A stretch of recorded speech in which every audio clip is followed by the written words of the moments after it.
Muy bien, amigos y amigas, señoras y señores, qué gusto, qué placer enorme poder estar en contacto con todos ustedes a través de la pantalla de tu canal preferido. Como siempre, el saludo gigantesco al equipo de Zebra Televisión, Canal 6 Durazno, y a los duraznenses, por supuesto, y también el saludo a todos los fernandinos, porque a través de Más Televisión estamos en Punta Cable Carolino y Video Cable Oeste. También invitarlos a las redes sociales de nuestro programa. Estamos en el Instagram, @Nuestros Criollos, pero también estamos a través del canal de YouTube Nuestros Criollos. Es momento de comenzar el programa del día de hoy. Primer bloque de nuestro programa que comienza de esta manera. Mi sueño es tan grande como el latir de mi caballo. Mi sueño es tan grande. Hola, soy Araceli Oviedo, postulante a Flor del Pago por la parcería Lazo, Rienda y Boleadora. Y bueno, nosotros estamos representando el Abrazo del Monzón, que se produjo el 29 de abril de 1825 a cercanías del arroyo Monzón en el departamento actual de Soriano. Y bueno, este año decidimos representar eso. Y bueno, la parcería es de San Gregorio de Polanco, de 1997, que San Gregorio queda cerca de Tacuarembó.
Mi nombre es Analía Núñez.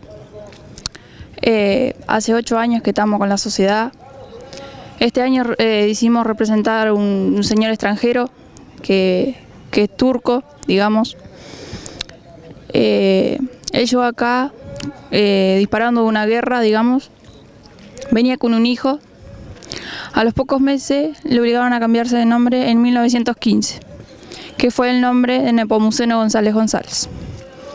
Nosotros lo representamos porque es una persona muy, digamos, muy llamativa, porque vivió muchos años también. Representamos su casa. Él viajaba a Montevideo, transportaba cuero, lana, cerda, pluma, todo eso con un hijo. Iba en carreta con 16 huellas aproximadamente.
El domingo llegó, olvidándose el sol, y en el rancho el Macario retumba y retumba, guitarra y cantor.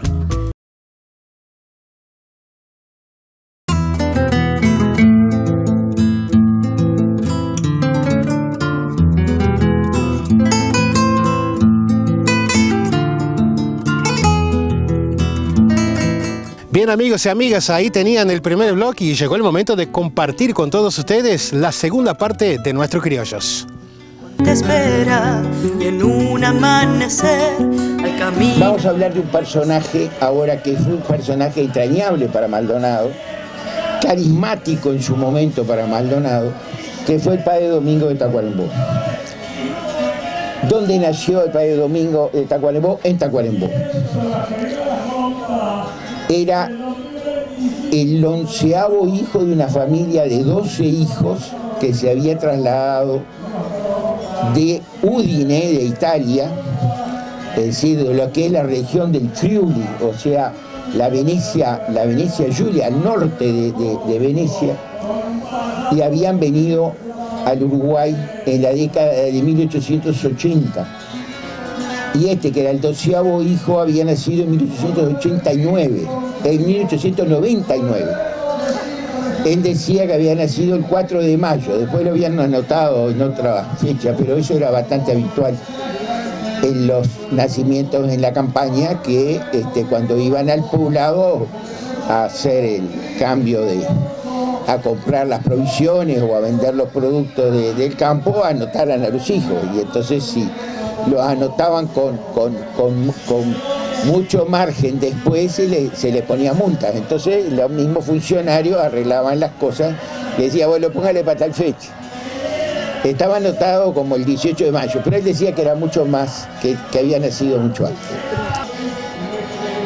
Al padre Domingo lo anotan en Santa Isabel, pero Santa Isabel no había parroquia, lo terminan bautizando en la parroquia de San Gregorio de Polanco. Muy probablemente el párroco se trasladaba a Santa Isabel de Paso de los Toros, que después sí fue parroquia, pero después de 1913.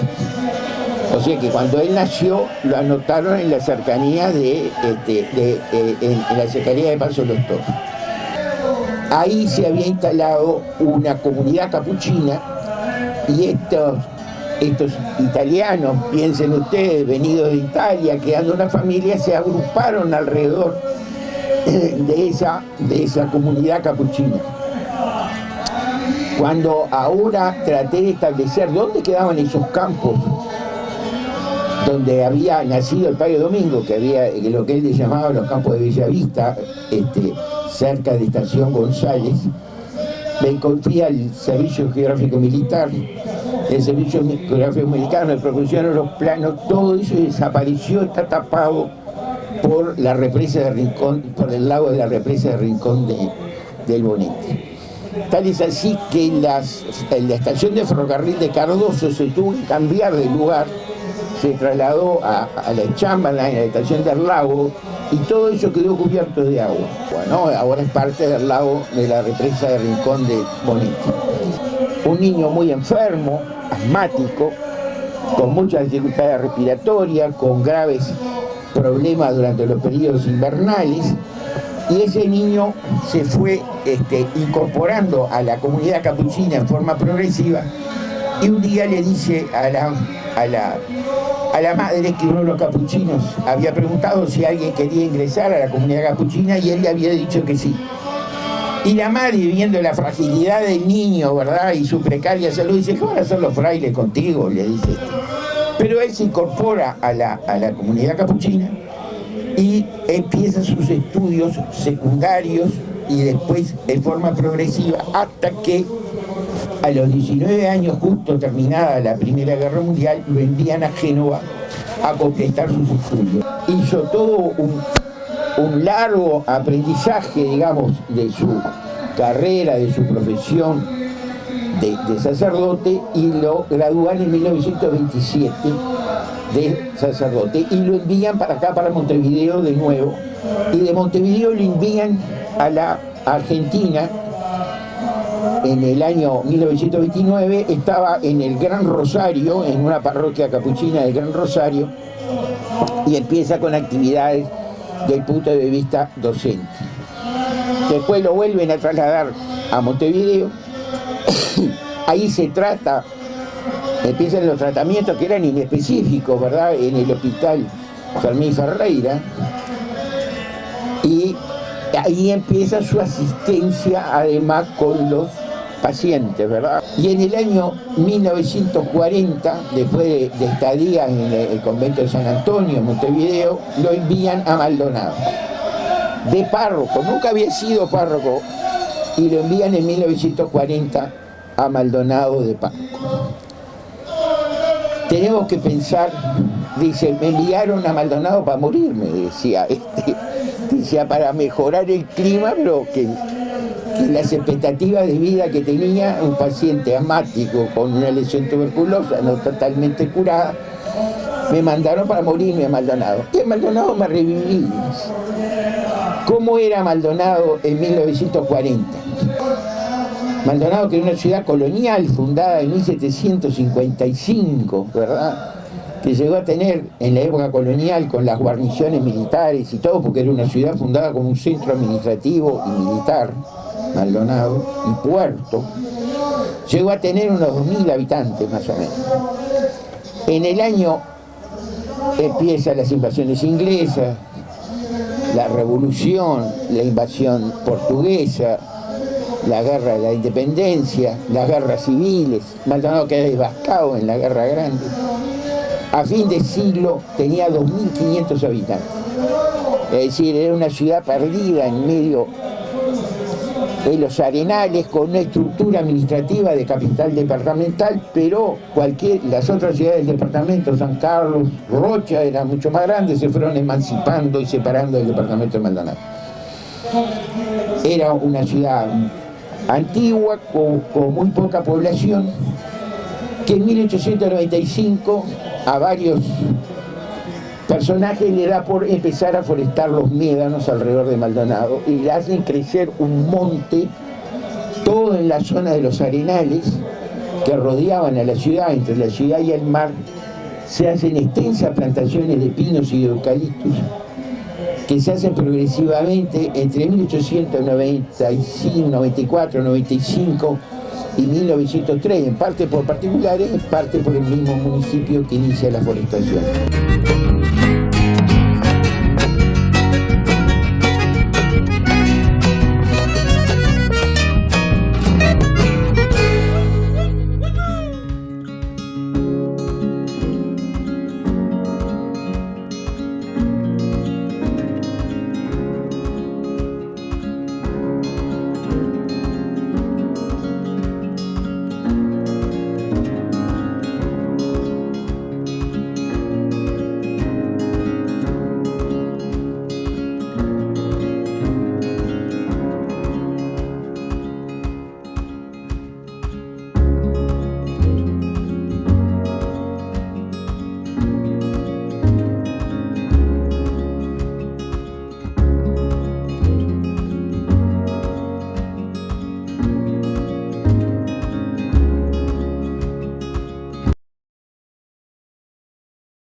El domingo llegó, olvidándose el sol, y en el rancho el Macario retumba y retumba, guitarra y cantor.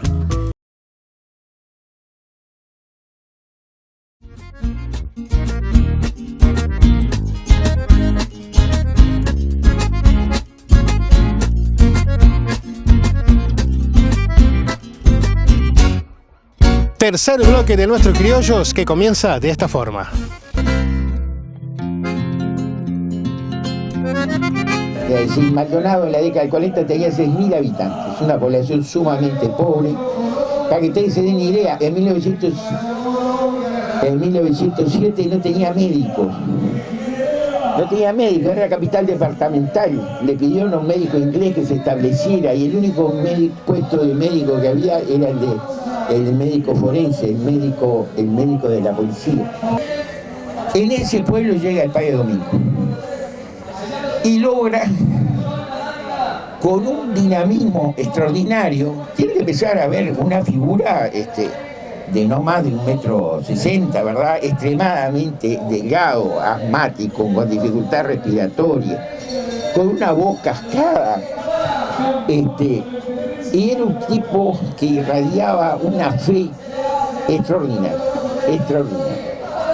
Y era un tipo carismático en cuanto a que tenía un carisma personal que atraía a la gente, ¿verdad? Con unos modales sencillos y abiertos y sin prejuicios, y que empezó con una prédica fundamentalmente constructiva. Piensen ustedes, Maldonado tenía una iglesia parroquial que se había empezado a construir en 1801. Las invasiones inglesas la habían parado, después de un larguísimo proceso se logró culminar en 1895 y era la única iglesia que había hasta que se fundó una capilla en Punta del Este. Se fundó una capilla en Punta del Este en la década del 10 y era todo lo que existía. Una sola parroquia para toda la zona. Este hombre inicia la remodelación de la parroquia, de la iglesia parroquial de Maldonado. La terminación, porque había una zona todavía de la iglesia que no se había terminado. La construcción de la nave principal de la iglesia de la Candelaria de Punta del Este, que si ustedes la conocen, es decir, la antigua iglesia era una parte del crucero y transformó y creó todo una iglesia que avanzaba hacia la plaza del Faro, digamos, de Punta del Este. Construyó la casa parroquial de la iglesia de Punta del Este, que se transformó en el lugar de veraneo de la comunidad capuchina de todo el Río de la Plata. En ese medio empezó a moverse el padre Domingo, en lo cual, en una fiebre constructiva igual que tenía la ciudad de Maldonado, empezó a establecer iglesias, capillas en los barrios. Capillas en las zonas rurales de Maldonado, como era la zona de la capilla de la Laguna del Sauce, la capilla de la Asunción, la capilla del barrio La Valleja, que le puso la Virgen de Nuestra Señora de los 33. Una cosa pionera. Dicen ustedes que en el año 41, 42, la Virgen de los 33 era una vocación que no se había extendido fuera de Florida. Sin embargo, este hombre, con un espíritu muy patriótico y muy nacionalista, empieza a construir una iglesia bajo la vocación de la imagen de Nuestra Señora de los 33. Hace copiar la imagen por un escultor, la imagen original, que ustedes si la conocen no es más alto que de 25 centímetros, hizo hacer una imagen de la Virgen que mide como 60 centímetros, 70 centímetros de alto, la hizo construir y la hizo colocar. Y este hombre va, dice, con muchas visitas enfrente, que había un bar y cruzaba a tomar, va y hace la estatua, remodela una estatua Y después le pasa los honorarios al padre Domingo. Y por poco que haya sido los honorarios al padre Domingo, le parecieron mucho, que no tenía mucha caja para hacerlo. Dice, pero yo tenía otra estatua para encargarle. Una estatua de San Francisco, pero con este presupuesto no puedo. Entonces agarró y se le puso a hacer la estatua. Hizo una estatua de 7 metros de alto, que ustedes vieron en las fotos. El problema es que le empezó a diseñar, como vio que el otro trabajaba, ¿verdad? Es decir, hay un dicho de Maldonado que dice, le robó el oficio. El problema es que se puso a hacer una estatua de 7 metros de alto, haciéndola con, sí, le hizo todo el armazón, la hizo de cemento armado, pero la hizo en si ustedes conocen la Catedral de Maldonado, la hizo en la contrasacristía. Sí, es un edificio enorme para ponerla adentro. El problema es que después no la podía sacar por la puerta. Y los muros no se pueden cambiar, los muros son coloniales, son más anchos que esta mesa. Hubo que cortarla en medio a la imagen, ponerla arriba de rodillos, sacarla de la iglesia, subirla a un camión con gato y la pudieron trasladar al pie del cerro San Francisco. El cerro San Francisco es un cerro que queda en Abra de Perdomo. Si usted es la antigua entrada a San Carlos por la ruta, por el camino Maldonado, y donde entra el ferrocarril también. ¿Qué es el Abra de Perdomo? El Abra de Perdomo es el arroyo Maldonado, que nace en la Sierra de Carapé.